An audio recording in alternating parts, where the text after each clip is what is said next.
안녕하세요. 취미로 배우는 해금교실의 해금 강사 정별입니다. 이번 시간에는 저 해금 연습하다가 줄이 끊어졌어요. 어떻게 해야 돼요? 하시는 분들을 위해 마련한 시간입니다. 자, 지금 앞에 보시면 여러분들처럼 이렇게 줄이 똑 끊어져 있어요. 네, 줄이 끊기는 이유로는 우리 맨날 같은 부분을 활대로 이렇게 그어서 마찰을 시키잖아요. 이 명주실들은 계속 한 방향을 마찰을 시키다 보면은 닳고 닳아서 얇아지다가 뚝 끊어져 버려요.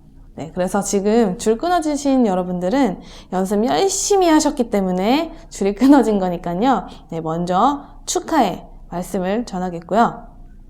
먼저 활대는 이렇게 떨어졌으니까 다 해체를 해 볼게요. 먼저 산성을 풀어주시고요.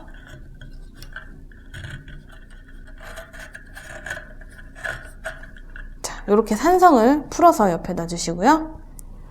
받치고 있던 원산도 빼서 옆에 이렇게 일단 두시고요. 이 남은 이 한 줄이 느슨하게 풀어져 있어야 그 다음 줄을 이어서 감자비에 집어 넣을 수 있기 때문에요. 안줄도 느슨하게 풀어줄게요. 자, 이 안줄을 풀어주게 되면 감자비가 이렇게 떨어지게 되는데요. 자, 여기 끊긴 이 줄은 버리면 되겠습니다.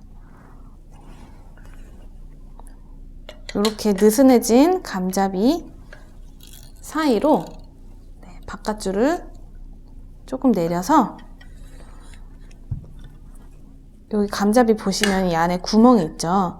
이 구멍 안에 넣어주시면 되겠습니다. 자, 넣은 후에 끝에 매듭을 짓는데요. 이 매듭은 이 끊어진 줄로 제가 설명을 드릴게요.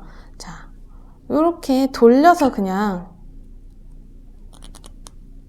이렇게 묶어주시면 됩니다. 자, 그러면 그 방식대로 제가 다시 끊어진 줄을 감자비 사이에 넣은 후에 이렇게 돌려서 매듭을 이렇게 지어주세요. 그러면 줄은 이어졌죠. 자, 이 상태에서 쉬워요. 바깥줄을 돌려서 조여주시고, 자, 안줄에는 이렇게 고무가 하나 들어있는데요. 이거는 줄이 바깥줄을 막 이렇게 연주하면서 긁을 수 있기 때문에 긁지 않게 하기 위한 어떤 고무관이거든요. 그러니까 얘가 이쪽에 위치할 수 있도록 해주신 후에 안줄 마찬가지로 조여주시면 되겠습니다. 자, 이렇게 조여진 안줄, 바깥줄 두 개를 산성으로 묶어주시면 되는데요. 산성 묶는 방법은 조금 어렵기 때문에 다른 특강을 참고해 주시면 되겠습니다. 자, 어쨌든 이렇게 산성에 매듭을 지어주신 후에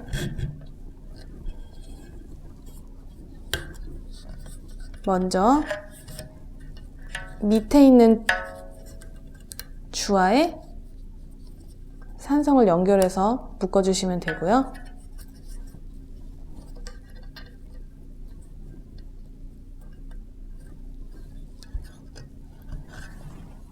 원산은 원위치로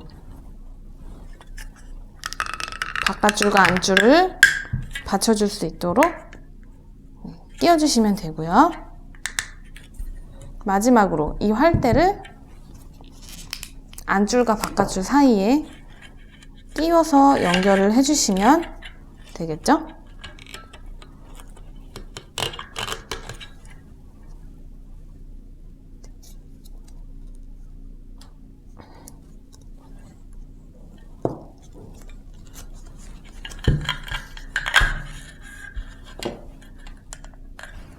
자, 이렇게 해서 해금 조립이 완성이 되었는데요. 해금 조립하는 건 생각보다 막 그렇게 어렵진 않지만 이 줄이 이제 다시 새 줄이 내려왔죠. 그렇기 때문에 이 줄을 적응하는 데 좀 시간이 필요해요. 그래서 자꾸 이렇게 눌러서 조율을 여러 번 해주셔야 좀 바깥줄이 적응이 되고요. 또 한 가지, 이렇게 감잡이와 입죽이 일자가 돼 있어야 되는데 간혹 이런 식으로 열심히 조율을 하다 보시면 이렇게 삐뚤어져 있는 경우가 있어요.